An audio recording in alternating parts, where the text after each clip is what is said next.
Alright, hello and welcome back to Ashgabat Cat's Let's Play That. Today we're taking a look at the Fidgetts for Game Boy Color. Have you heard of the Fidgetts? Neither have I. So I've never heard of this game. The art looks weird. It's exclusively for the Game Boy and released only in Japan. So this is kind of probably an obscure game. This is what Ashgabat Cat is all about. So let's press start. Okay, I pressed start and A, and it felt like start was not working, so maybe A is how you start the game? I don't know. Alright, so getting into the game, looks like we are the tall one. It can jump. You press select, and you can shift to the, let us call him the stocky one. Can the mice jump on top of one another? No, they cannot. What is the stocky one's power? Oh, he also shoots that. Interesting. So if I shoot one more time, am I out? Oh. Okay, I've rendered my character useless now. I mean, that's quite the stringent economy. Okay, I'm assuming I can interact. Ah. But then. Uh-oh. Oh, of course. How intuitive. Okay. To pick up a block, obviously you press down on the control pad. And so now we can get him to there. Great. Can we get him over the pit? Ooh, I guess not. I guess not. That is a very protracted death scene.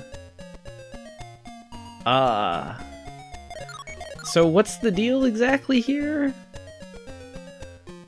Oh, and he's back. Okay.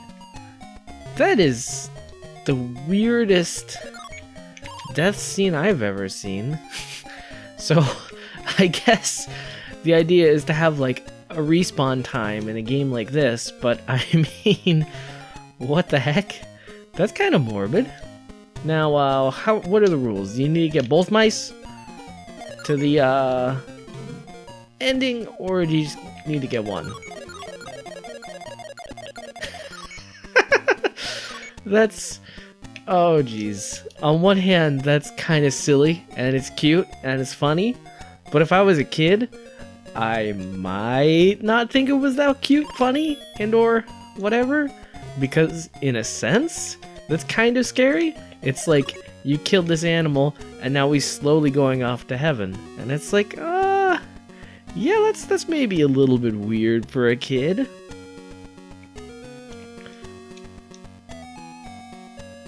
So I got game over, and that was just, it only gave me like 2 minutes to solve that level. Oh, okay, so I pressed start, and it does not let you start over. Okay. So I'll admit, I was naive. I thought this was a, like, choose your save file screen. But it's not. This is a password select screen. Oh, of course! Obviously! Look, there's a vault on the bottom. It even has, like, a lock. There's a vault. Obviously, it's a password select, right? Okay, so we'll continue where we were. I'm guessing you have to pile both blocks there, so that the short step, well, okay, first off, you need to jump this. You can do this. It seems like the kind of game where it'd be a lot easier to play with 2 people simultaneously in a co-op sort of setup, but unfortunately, this is what we got. And so maybe our rotund friend, I guess technically he's not our friend, he's one of us, has to... Oh, you cannot stack blocks on blocks. So, pretty much, if he doesn't make this jump, he is on his own. Okay, good. Okay, good. We would have had far bigger problems if that wasn't enough. Because you can't pile blocks on blocks, so it's like, what are you gonna do? Oh, of course, he can't jump there. So, right now, he is far more of a liability than an asset. But sooner or later, I expect him to start doing some damage. Like, you think Donkey Kong from Donkey Kong Country, like, he's stronger and he can plow through certain types of enemies without a care. But this guy is no Donkey Kong. Well, maybe he is. It's just without any enemies to test any such Donkey Kong identification theories. Then nobody knows.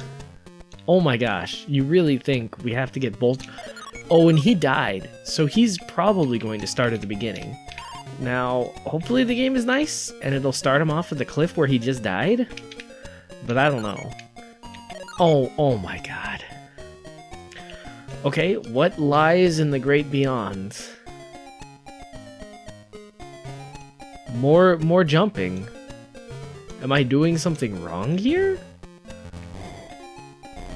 Oh, well, okay, so he seems to get hurt from enemies. Whoa. Okay. So, not only when you hit an enemy do they die in a fairly spectacular fashion. So, I am obviously missing something here. Like, obviously one of the mice has to be able to jump on the other or something, right? Like, there's no way it's that hard.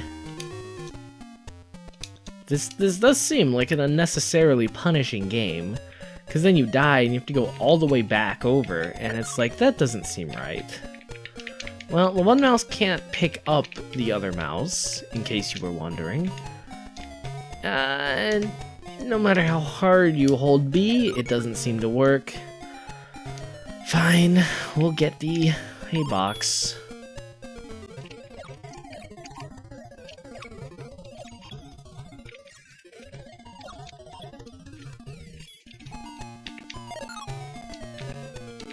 Okay, now we gotta answer the question, what next?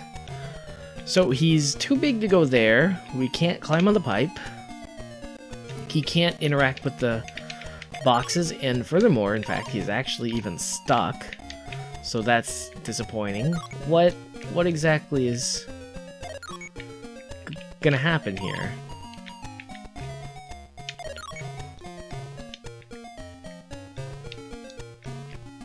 Well, no wonder one of the top Google searches for this game was Fidgetts walkthrough.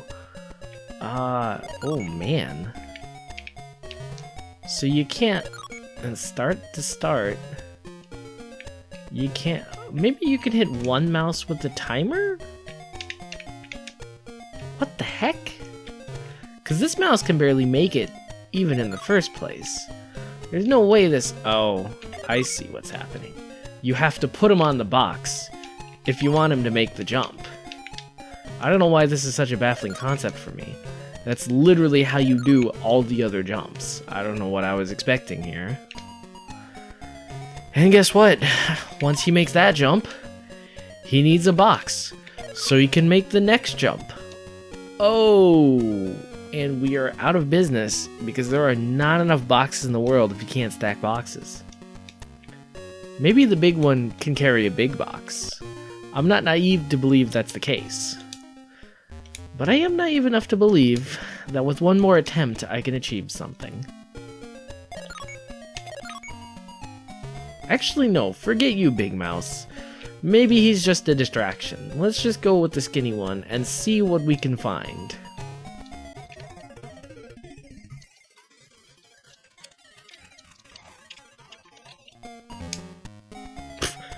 Okay, but I can't even hit it. Okay. So it seems like even this guy needs a box if he wants to make the jump. Which leads me to question whether it's even possible for the other mouse to even make it at all.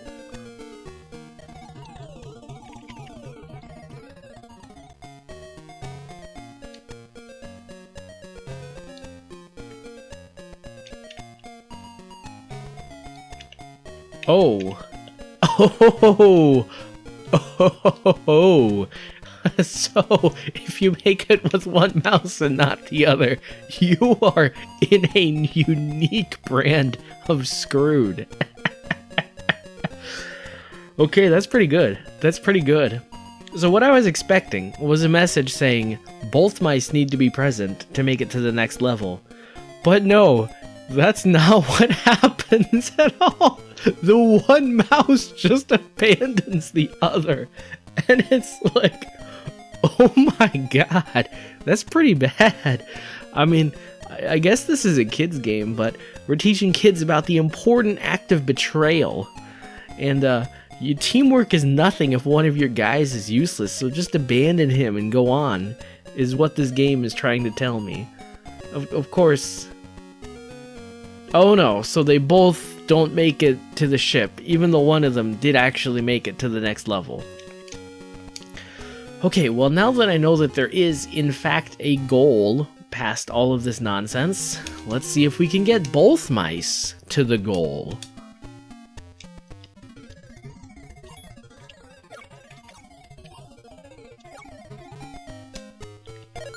Actually, I kind of wonder if this was a lot of kids' first speedrunning game, because that time limit is actually pretty stringent.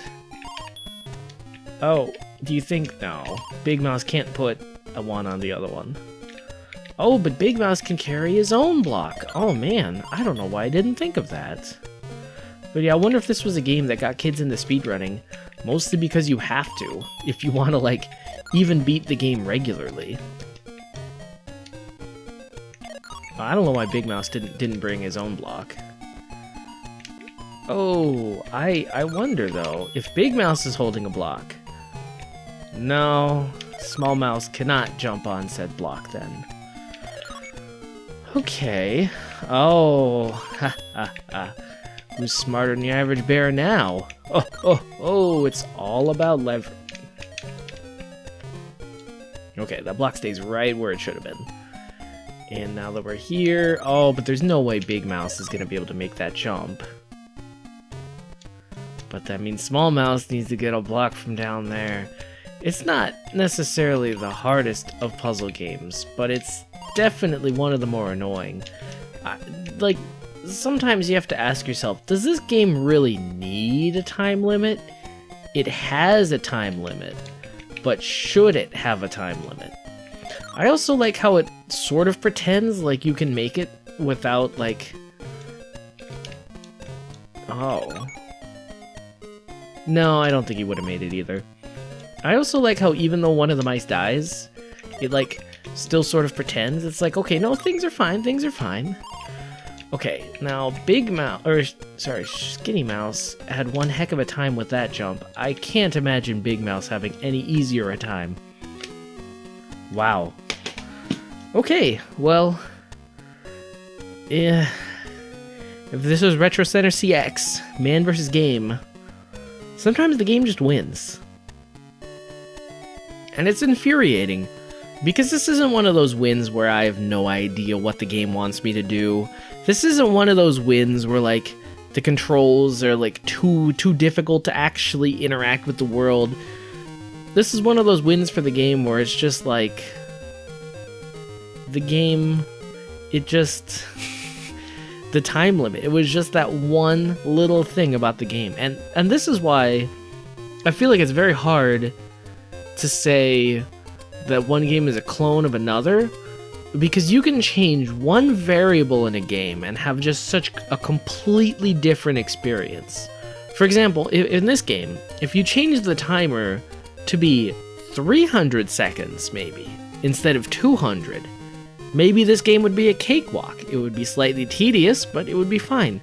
But because they set it to 200, and I assume that's enough time, I also assume that's not a lot more than enough time, then it becomes a game that's sort of about optimization. And honestly, I think it's a little more fun that way, where like you kind of grapple with this whole concept and you have to like optimize your movements and make it to the next level.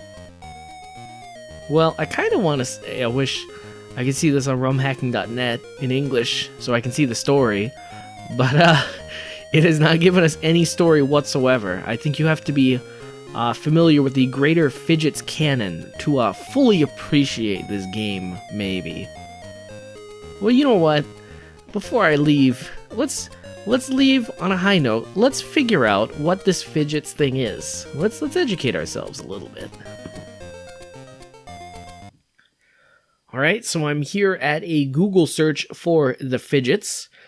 This is where I expected to see a Wikipedia page talking about the Fidgetts anime. Was an 80s anime that was mildly popular with kids, and then they released a game, but that does not appear to be the case. We're not getting any of that. So, okay, more investigation required. Alright, so good old Amazon, always a source of information. They've got an article on the Fidgetts, and so you can buy one used for $10, which is, I guess, actually maybe a bad price for a Game Boy game. That's probably more expensive. Well, I don't know. It's not quite like paperback books, where paperback books is like typically you can get it for the cost of shipping if it's old enough and not in demand enough. Well, if it's not in demand at all, then nobody might actually have a copy, which is its own separate annoyance. Okay, so from the manufacturer, meet the Fidgetts, a family of adventurous mice. Fed up with life in a quiet country barn, Pa Fidget decided to take his family to America to make a fresh start. During a long and arduous journey to the docks, Freddie and Frankie have become separated from the rest of the family, and so begins the adventure of a lifetime. And so, okay, that's it. Obviously inspired by Fievel Goes West, but sure.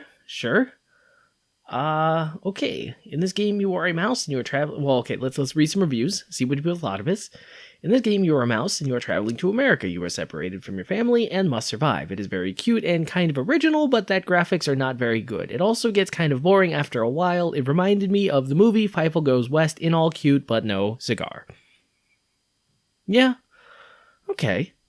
And then the other person, by a customer. Oh man, a customer. He's my favorite reviewer. This game is cool. The adventurous abilities of these awesome mice is amazing. It has some similarities to Pokemon. Editor's note, I don't believe this. I love this game, and the price on Amazon is incredible. I bought 2 for my family. They all loved it. What the heck? This is... On one hand, I want to say this is obviously a fake review, but on the other hand, why would somebody fake this review? Like typically you can only fake reviews when there's some money involved. Where's the money? All right, so in lieu of actually hiring a private investigator, I went to reviewmeta.com and now I'm analyzing this game. Now, surprisingly, they have not actually, in fact, analyzed review for this product yet. So they are going to have to generate a report. Oh, and the data was not right. Also, the data was not right this time either. Okay. The data was not right for that time either. And I don't think this one's gonna work. Oh, surprisingly, this is also new to not enough reviews for analysis. Okay, well. Ooh, look at those amiibo. Anyway. Alright. So that was the Fidgetts. It was one of those obscure games that I never would have heard of if it weren't for this. And after this, I can kind of have an appreciation of why it is still an obscure game and why it's not on any sort of hidden gem list or anything like that. Still though, if you're interested in action puzzle platformers, well, there is no shortage of those on the Game Boy. But after a while, I'm sure that you'll just run out. So, there's the Fidgetts. And on that note, this cat's got a scat.